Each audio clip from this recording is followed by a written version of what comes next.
ഏവർക്കും HSS ടൈംസിൻ്റെ പുതിയ ഒരു ക്ലാസ്സിലേക്ക് സ്വാഗതം.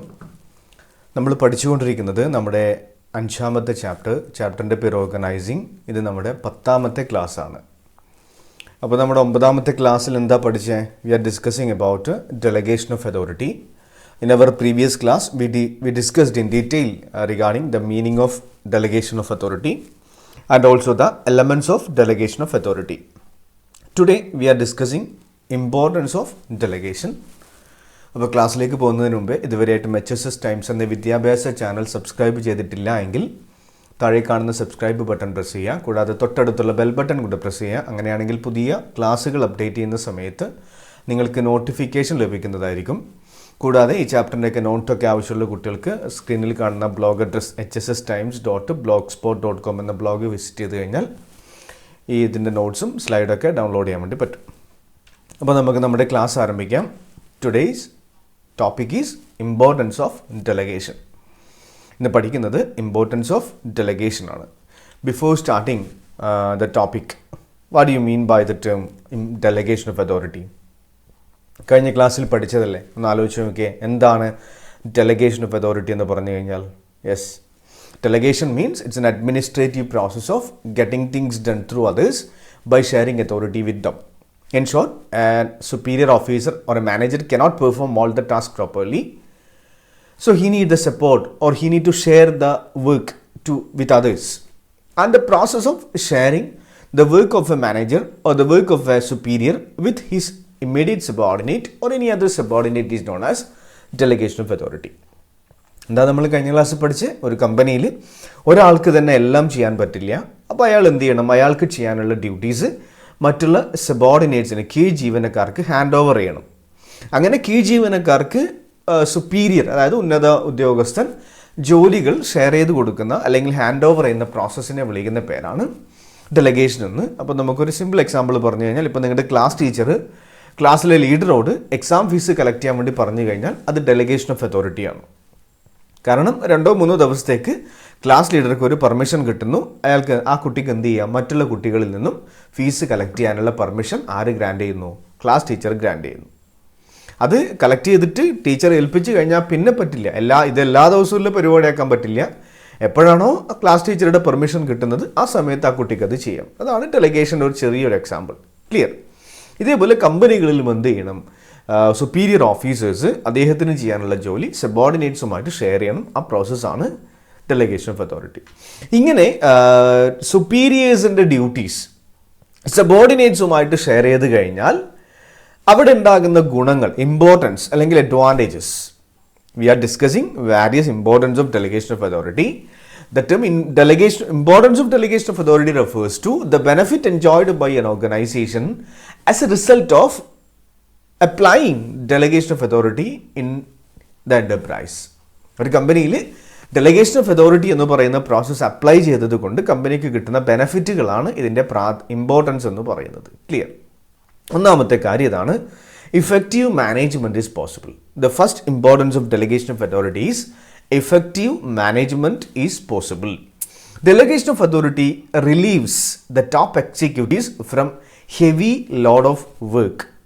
It enables him to concentrate on policy matters and decision making. This would increase his effectiveness. എന്താ പറഞ്ഞേ? ഡെലഗേഷൻ ഓഫ് അതോറിറ്റി റിലീവ്സ്, അത് റിലീഫ് കൊടുക്കുന്നു, അവർക്ക് കുറച്ച് റിലീഫ് കൊടുക്കുന്നു, ഒരു ആശ്വാസം കൊടുക്കുന്നു. Relieves the top level managers or top executives, കമ്പനിയിലുള്ള മാനേജർമാർ, ടോപ്പ് ലെവൽ മാനേജർമാർക്ക് ആശ്വാസം കൊടുക്കുന്നു. എന്തിൽ നിന്നും? From heavy load of work. ഒരുപാട് വർക്ക് അവർ ചെയ്യാനുണ്ട്, അതൊക്കെ എന്ത് ചെയ്യുന്നു? അതിനൊക്കെ ഒരു ആശ്വാസം കൊടുക്കുന്നു. It enables him to concentrate on policy matters and decision making. അപ്പോൾ ടോപ്പ് ലെവൽ മാനേജേഴ്സ് എന്ത് ചെയ്യുന്നു? ഇങ്ങനെ അതോറിറ്റിയൊക്കെ കീഴ് ജീവനക്കാർക്ക് ഡെലിഗേറ്റ് ചെയ്ത് കൊടുത്തു കഴിഞ്ഞാൽ അവർക്ക് കുറച്ച് ആശ്വാസമൊക്കെ ആയിട്ട് എന്ത് ചെയ്യാം? അവർക്ക് പ്രധാനപ്പെട്ട പോളിസി, അതായത് ഡിസിഷൻ മേക്കിംഗ് പ്രോസസ്സിൽ കോൺസെൻട്രേറ്റ് ചെയ്യാൻ വേണ്ടി പറ്റും. This would increase the effectiveness of the company. അപ്പോൾ കമ്പനിയുടെ ഇഫക്റ്റീവ്നെസ് ഒക്കെ വർദ്ധിപ്പിച്ചുകൊണ്ട് കമ്പനിയുടെ മാനേജ്മെൻറ്റ് ഇഫക്റ്റീവായിട്ട് മാറും. അതാണ് ഒന്നാമത്തെ point, effective management is possible.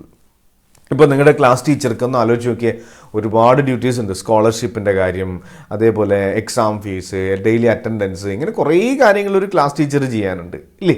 അപ്പോൾ എന്ത് ചെയ്യണം? ക്ലാസ് ടീച്ചർക്ക് എന്ത് ചെയ്യാം? ഈ ചെറിയ ചെറിയ ഡ്യൂട്ടീസൊക്കെ ഓരോ കുട്ടികൾക്ക് ഹാൻഡ് ഓവർ ചെയ്ത് കൊടുക്കുക. അങ്ങനെ ചെയ്തു കഴിഞ്ഞാൽ ക്ലാസ് ടീച്ചർക്ക് എന്ത് ചെയ്യാം? ഇഫക്റ്റീവായിട്ട് ക്ലാസ് റൂം മാനേജ്മെൻറ്റ് ചെയ്യാം. അതാണ് ഒന്നാമത്തെ point, effective management. Second one, employee development. Delegation of authority act as the basis for employee development. നമ്മൾ പറഞ്ഞ കാര്യം തന്നെയാണ്. ഡെവലപ്മെൻറ്റ് എന്ന് പറഞ്ഞു കഴിഞ്ഞാൽ വികസനം എന്നാണ്. Development means overall growth of N employee or overall growth of A working in A company. ഒരു കമ്പനിയിൽ ജോലി ചെയ്യുന്ന ഒരു തൊഴിലാളിയുടെ ഓവറോൾ ഗ്രോത്തിനെ വിളിക്കുന്ന പേരാണ് ഡെവലപ്മെൻറ്റ് എന്ന്. As a result of delegation, employees get opportunities to utilize their talent. As a result of delegation, employees get opportunities to utilize the talent. Suppose a manager delegates some authority with his immediate subordinate, definitely the immediate subordinate will perform the work assigned by the top level manager by utilizing the available authority. So, if a subordinate person gets authority, definitely he can use the available talent. എന്ത് ചെയ്യാൻ വേണ്ടി പറ്റും? ഒരാൾക്ക് ഇപ്പോൾ ഒരു കമ്പനിയിലെ ഒരു top level manager middle level മാനേജർക്ക് അതോറിറ്റി ഡെലിഗേറ്റ് ചെയ്ത് കൊടുത്തു. അപ്പോൾ അങ്ങനെ ഡെലിഗേറ്റ് ചെയ്ത് കൊടുത്ത സമയത്ത് മിഡിൽ ലെവൽ മാനേജർ എന്ത് ചെയ്യുന്നു? അയാളുടെ സ്കില്ല് യൂസ് ചെയ്തുകൊണ്ട്, അയാളുടെ ടാലൻറ്റ് യൂസ് ചെയ്തുകൊണ്ട് എന്ത് ചെയ്യാൻ വേണ്ടി പറ്റുന്നു? അയാൾക്ക് കാര്യങ്ങൾ ജോലി ചെയ്യാൻ വേണ്ടി പറ്റും. വളരെ പ്രധാനപ്പെട്ട കാര്യങ്ങൾ മിഡിൽ ലെവൽ മാനേജർ പെർഫോം ചെയ്യും.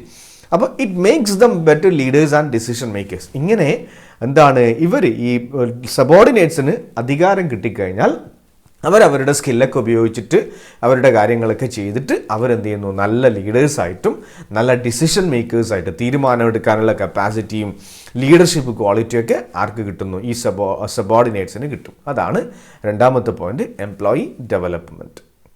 അപ്പോൾ ഇതിനൊക്കെ പറഞ്ഞതിന് മുമ്പിൽ ഈ ഒരു എക്സാമ്പിൾ ഓർമ്മിക്കണം. കഴിഞ്ഞ ക്ലാസ്സിൽ പറഞ്ഞത്, ഇപ്പോൾ ഇത് മാർക്കറ്റിംഗ് മാനേജർ, അപ്പോൾ അദ്ദേഹത്തിന് എന്ത് ചെയ്യാം? ഇത് മിഡിൽ ലെവൽ മാനേജറാണ് മാർക്കറ്റിംഗ് മാനേജർ. ഇത് രണ്ട് ലോവർ ലെവൽ മാനേജേഴ്സിന് എന്ത് ചെയ്യാൻ വേണ്ടി പറ്റുന്നു? മാർക്കറ്റ് റിസർച്ച് എന്ന് പറയുന്നത് ഇയാൾക്ക് കൊടുക്കുന്നു, കസ്റ്റമർ കെയർ എന്ന് പറയുന്നത് ഇയാൾക്ക് ഹാൻഡ് ഓവർ ചെയ്യുന്നു. അപ്പോൾ ഇത് ചെയ്യാനുള്ള റൈറ്റ്, കംപ്ലീറ്റ് റൈറ്റ് മാർക്ക് ഈ രണ്ടാൾക്കാർക്കും ഹാൻഡ് ഓവർ ചെയ്യുന്നു. ക്ലിയർ? പക്ഷേ ഇതിൻ്റെ അൾട്ടിമേറ്റ് റെസ്പോൺസിബിലിറ്റി ആരുടെ കയ്യിലാണ്? ഈ മാർക്കറ്റിംഗ് മാനേജറുടെ. ഇവരെന്ത് തെറ്റ് ചെയ്ത് കഴിഞ്ഞാലും ടോപ്പ് ലെവൽ ക്വസ്റ്റ്യൻ ചെയ്യുക ഇയാളെയാണ്. ക്ലിയർ ആയില്ലേ? ഓക്കെ. അപ്പോൾ ഇതാണ് ഡെലിഗേഷൻ ഓഫ് അതോറിറ്റി. ഇങ്ങനെ ചെയ്ത് കഴിഞ്ഞാൽ ഇഫക്റ്റീവായിട്ട് കമ്പനിയെ മാനേജ് ചെയ്യാം. എംപ്ലോയി ഡെവലപ്മെൻറ്റ് എന്ന് പറഞ്ഞു കഴിഞ്ഞാൽ ഈ കസ്റ്റമർ കെയർ ഇയാൾ ഡെയിലി ഹാൻഡിൽ ചെയ്യുന്നു. അപ്പോൾ അയാൾ അതിൽ എക്സ്പേർട്ടായിട്ട് മാറുന്നു. സ്പെഷ്യലൈസേഷൻ, അല്ലെങ്കിൽ അയാൾ തീരുമാനങ്ങൾ എടുക്കാൻ ഈ കാര്യങ്ങളൊക്കെ പഠിക്കുന്നു. അതാണ് employee development. Next, motivation of employees. മൂന്നാമത്തെ പോയിന്റ് എന്താണ്? മോട്ടിവേഷൻ ഓഫ് എംപ്ലോയീസ് എന്നതാണ്. എംപ്ലോയീസിന് അല്ലെങ്കിൽ സബോർഡിനേറ്റ്സിനെ മോട്ടിവേറ്റ് ചെയ്യുന്നു. എങ്ങനെ മോട്ടിവേറ്റ് ചെയ്യുക? ഇപ്പോൾ ഒരു സുപ്പീരിയർ ഓഫീസർ എന്ത് ചെയ്യുന്നു? അദ്ദേഹത്തിന് ചെയ്യാനുള്ള വളരെ പ്രധാനപ്പെട്ട ജോലി സബോർഡിനേറ്റ്സിന് ഹാൻഡ് ഓവർ ചെയ്ത് കഴിഞ്ഞാൽ സബോർഡിനേറ്റ്സിൻ്റെ മനസ്സിനകത്തൊരു വിശ്വാസം വരും. എൻ്റെ ഹെഡിന്, എൻ്റെ സുപ്പീരിയർക്ക് എന്നെ വിശ്വാസമാണ്, എന്നെ അറിയാം, എനിക്ക് കഴിവുള്ളത് കൊണ്ടാണ് എനിക്ക് ഡ്യൂട്ടി തന്നത്, ഇങ്ങനെയുള്ള വിചാരമൊക്കെ വരും. അപ്പോൾ ഓട്ടോമാറ്റിക്കലി എന്താണ്? അവർ മോട്ടിവേറ്റഡ് ആയിട്ട് മാറുന്നു. എന്താ ഇവിടെ പഠിക്കേണ്ട പോയിന്റ് മനസ്സിലാക്കുക. The third importance of delegation of authority is it helps to motivate employees. Or motivation of employees. Delegation implies granting of authority to subordinates. Delegation implies granting of authority to subordinates. Delegation എന്ന് പറഞ്ഞു കഴിഞ്ഞാൽ അധികാരം സബോർഡിനേറ്റ്സിന് share ചെയ്യുന്ന പ്രോസസ്സാണ് delegation. So they have a sense of recognition. ഇങ്ങനെ അധികാരം കിട്ടുന്ന സമയത്ത് അവരുടെ മനസ്സിനകത്ത് ഒരു സെൻസ് ഓഫ് റെക്കഗ്നീഷൻ, അംഗീകരിക്കപ്പെടുന്നു. The company is recognising my talent so that I am getting authority. അല്ലേ? എന്താണ് അവരുടെ മനസ്സിനകത്തൊരു ഫീലിംഗ് വരുന്നു, കമ്പനി എന്നെ റെക്കഗ്നൈസ് ചെയ്യുന്നുണ്ട്, അതുകൊണ്ടാണ് എനിക്ക് അധികാരം കിട്ടുന്നത് എന്നൊരു ഫീലിംഗ് വരുന്നു. They are motivated to work for higher performance.